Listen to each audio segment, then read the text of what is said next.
evolução do computador, que vem ao longo do tempo se tornando a principal ferramenta de trabalho e pessoal da sociedade. Computador vem da palavra computar, que significa calcular. Ele foi desenvolvido para facilitar na resolução de problemas. As primeiras ferramentas de cálculo são o ábaco, que foi a primeira máquina criada em 5500 a.C.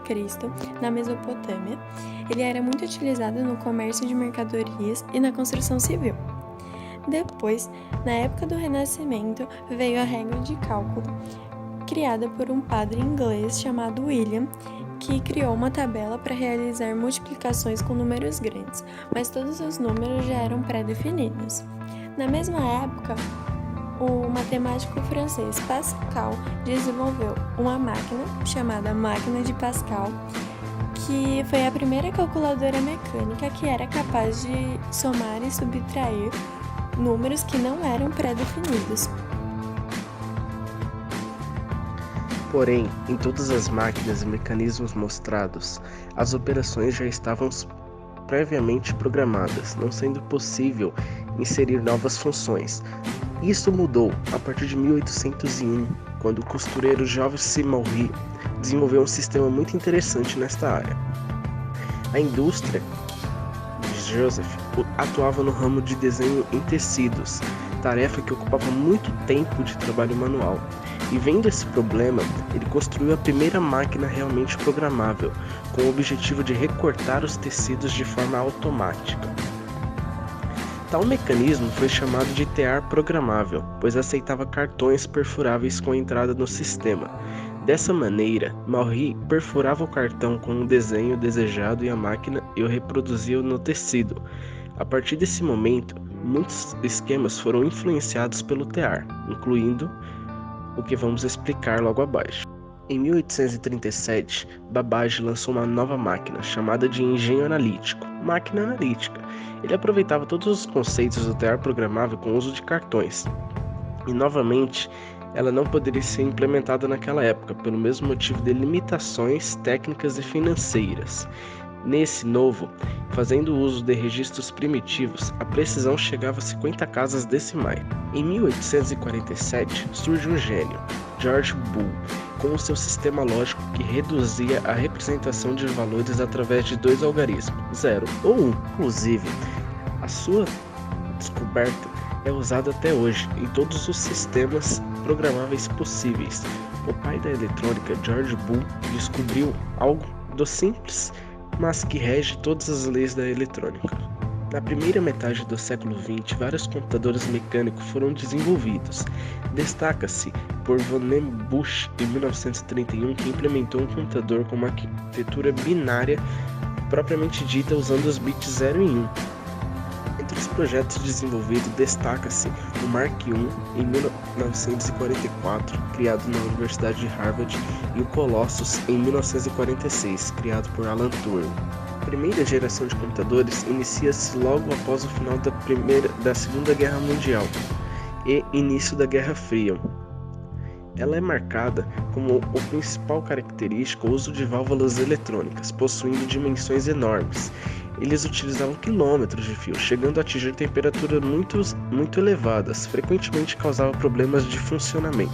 De extrema importância, podemos citar o ENIAC, que é um computador totalmente revolucionário naquela época. Os seus projetos mecânico-analógicos desenvolvidos até então, a maioria das operações eram realizadas sem a necessidade de movimentar peças de forma manual, mas sim pela entrada de dados no painel de controle. As dimensões dessa máquina ainda eram muito grandes, com aproximadamente 25 metros de comprimento por 5,50 metros de altura. O seu peso era total de 30 toneladas. Bom, na segunda geração aconteceram algumas mudanças. Houve a substituição de válvulas eletrônicas por transitores, além da diminuição do hardware, que era a parte física do computador, e a tecnologia de circuito impresso. Essa tecnologia de circuito impresso era que evitasse que a grande quantidade de fios ficasse espalhado por todos os lugares. Nessa geração era dividida em dois tipos de computadores, que eram supercomputadores e microcomputadores. IBM 7030. A IBM 7030 foi o primeiro computador lançado na segunda geração. Ele também foi desenvolvido pela IBM, e o tamanho dele era bem reduzido em relação ao ENIAC. mas mesmo assim não deixava de ocupar um cômodo inteiro. A parte física dele era tão grande quanto a DNA. Essa máquina ela calculava em termos de microsegundos e permitia até milhões de operações por segundo. Várias linguagens nessa geração foram desenvolvidas e assim pudessem produzir e desenvolver esses softwares com mais facilidade, tirando por base outros softwares que foram desenvolvidos. PDP-8. O PDP, um dos microcomputadores mais conhecidos da segunda geração, era uma versão básica do supercomputador. Ele economizava aproximadamente centenas de milhões de dólares. A parte física dele era bem pequena em relação ao ENIAC e ao IBM 7030, mas mesmo assim não deixava de ocupar uma sala inteira. Na terceira geração, os computadores foram mais conhecidos pelo uso de circuitos integrados. Ele permitia que a placa armazenasse vários circuitos e comunicasse com outros rádios diferentes. Então essas máquinas da terceira geração elas tinham mais velocidade na parte de processamento. A principal máquina desenvolvida na terceira geração foi a IBM 360-92. Ela tinha um alto índice de venda na época. A IBM 360-92 já trabalhava com dispositivos de entrada e saída mais modernos em relação aos outros tipos de máquinas que foram criadas durante o desenvolvimento da computação. O primeiro computador permitia trabalhar com microcódigo. As operações trabalhavam já por software e não tinha necessidade de o operador projetar o circuito manual. No final deste período, houve preocupação no desenvolvimento do software, porque as empresas grandes visavam mais a parte do hardware, que seria a parte de redução física do computador. Bom, o que nós podemos destacar da quarta geração são os microprocessadores. Os microprocessadores são circuitos que realizam as tomadas de decisões e os cálculos. Eles podem realizar várias operações em segundos. E por conta do seu tamanho reduzido, ele ocupa menos espaço do computador.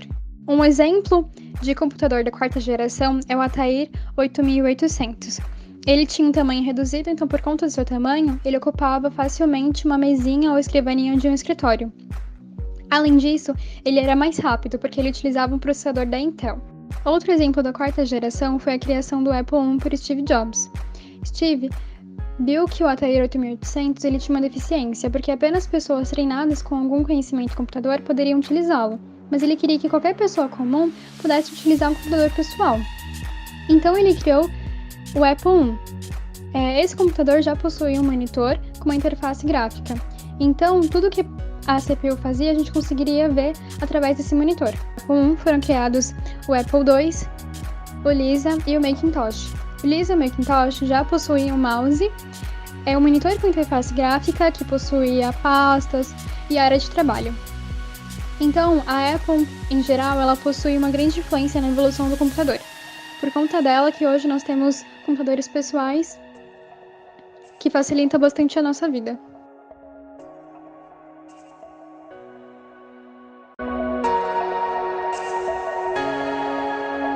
A sequência ao Apple